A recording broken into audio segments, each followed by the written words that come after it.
Welcome to another unboxing from theplayersaid.com. My name is Grant.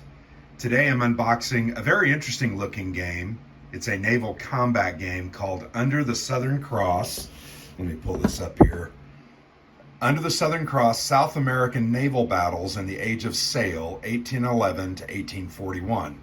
You'll also notice this is in the Flying Colors series. This is volume 4. So this one deals with South American wars. Basically, after the Napoleonic conflicts were pretty much decided and over, lots of commanders kind of looked for new jobs, and this was a burgeoning theater of war with all of the various independence movements there in South America. So the game is designed by Mike Nagel. This is a brand new game, 2023 design.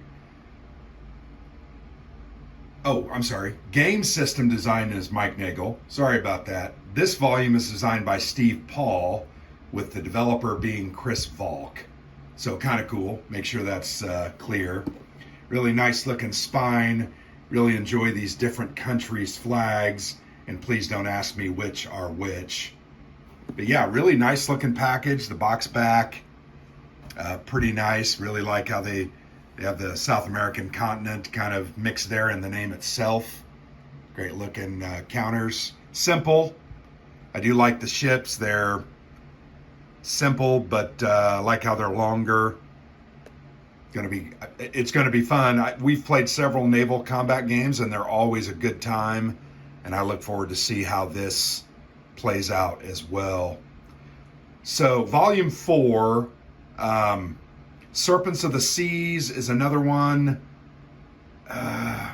White Ensign, something else is another one. So many of you have probably played the other volumes. I have not. I think they are scenario based. Looks like you can play 1 to 4 players, so that's kind of cool. Solitaire suitability is high, and it looks like 3 to 8 hours. So that could be a really interesting experience to do a multiplayer Age of Sail naval battle game. All right, let's go ahead and I'll stop my prattling. That's a tight-fitting box. Go ahead and open this up. Flying Sail, the first thing you see here is the rulebook.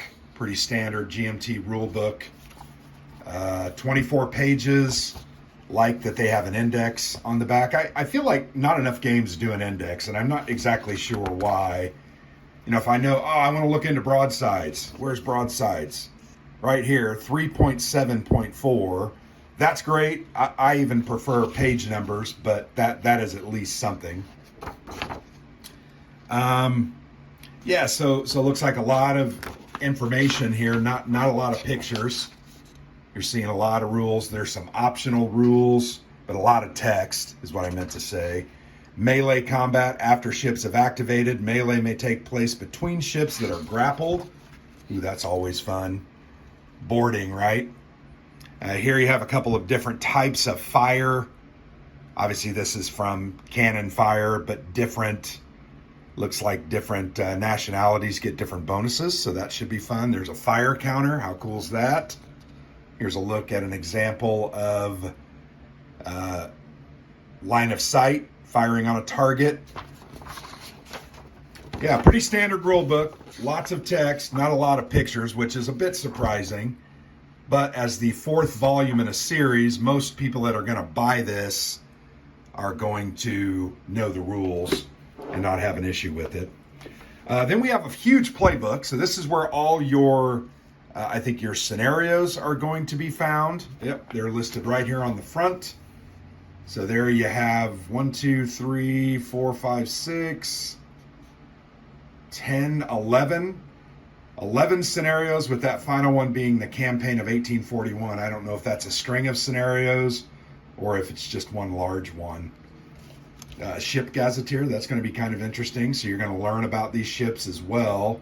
And then you have some additional clarification on rules with an expanded sequence of play, etc. Nice picture. Really like the art used, and maybe this is original art that they just used, or it's off of public domain. Yeah, lots of different scenarios. Here's some information on the different captains and commanders. I think that's kind of cool because I don't know about you, but not many of I don't know much about South American Wars of Independence, so that's kind of cool. Yeah, lots of different scenarios here. You can see setup. So you can see the maps are just going to be big blue ocean tiles. There's not much there, right? But that's fine. Wind is always you'll notice wind is marked out. Always a big factor in these Age of Sail games. You get caught against the wind and man, you're going to have a difficult time of it. So yeah, lots of scenarios, lots of designer notes and other information contained in both the rule book and that playbook. All right, counters. Next thing we see, very, very small counters. Surprisingly, there are 2 full counter sheets. Yeah, so here's some of those bigger ships. Remember I mentioned that looking on the box back, but you can see a lot of these are very, very small. So small ships, these are more probably ships of the line, whereas these are just frigates and different small craft used. But yeah, lots of information on them. I feel like I've got it upside down, but this is the top of the, let's turn it this way. There you go. Looks a little bit better. Several pieces of information. You have letters and numbers. You have names of the ship. And a little picture, silhouette of that ship. There's a commander. You've got 2 numbers on a commander, probably command rating, and then range or something, command range and command rating. Not really sure. I haven't read the rule book, so I apologize on that. So that's a lot of the units, lots of different colored counters. This is all administrative counters. Every single one of these shoals. So shallow water here. You've got struck markers, dismantle or dismasted, numbers probably damage points, other numbers. Out of command, on fire, adrift. You've had your mast shot down. These are cannons that are fired. So you place those on your cannons once you fire them. Double-sided. You can see damage goes up to 10, it looks like. Captured. Yeah, lots of cool looking counters, lots of administrative counters, but not bad, just 2 sheets. One important thing to remember about this game, you do not need any other volume in the Flying Colors series. You can play this one just with what's in this box. Now, there are rules to combine them and play them together, but you do not need the other volumes to play this game.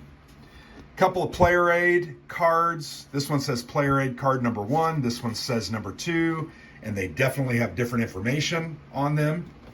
They are bifold. So here you have hit results, small and large vessels firing at each other, bunch of modifiers at the bottom, and damage results, hull target, and then here you have a whole bunch movement, tracking, wind adjustment, river shoals, grounding, ships on fire table.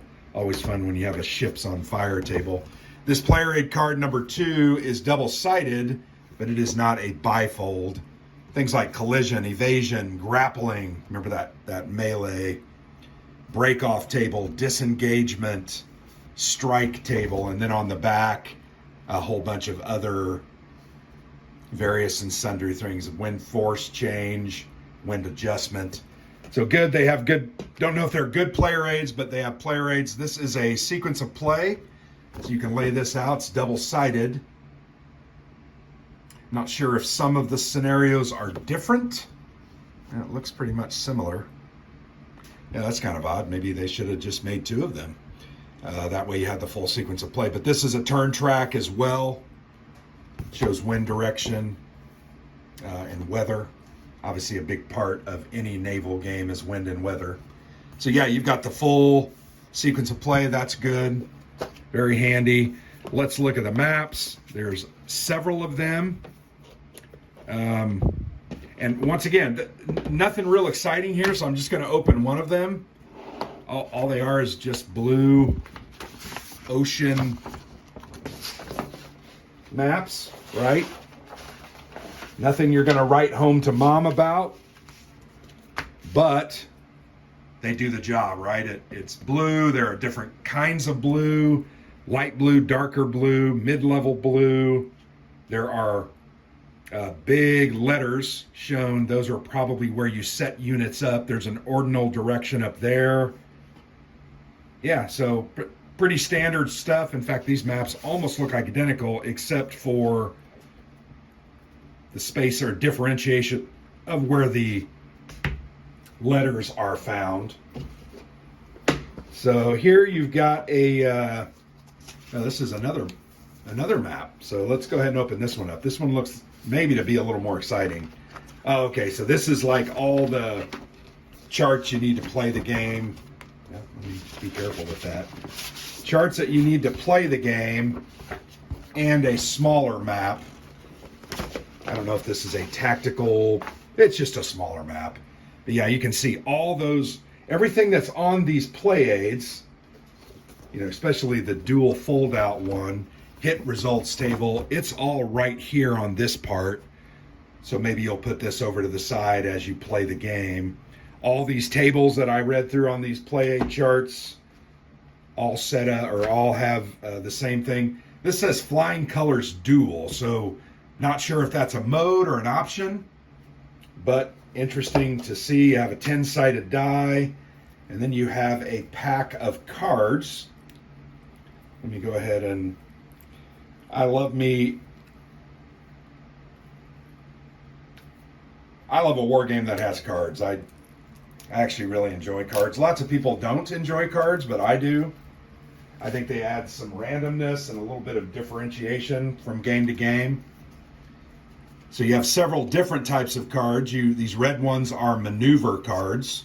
Oh, okay, so they're just different sides. So this is one player's deck, and this is another player's deck. They're probably almost identical. And then you have, for some reason, one yellow one. Not sure what that is. Let's flip these over and look at some of these.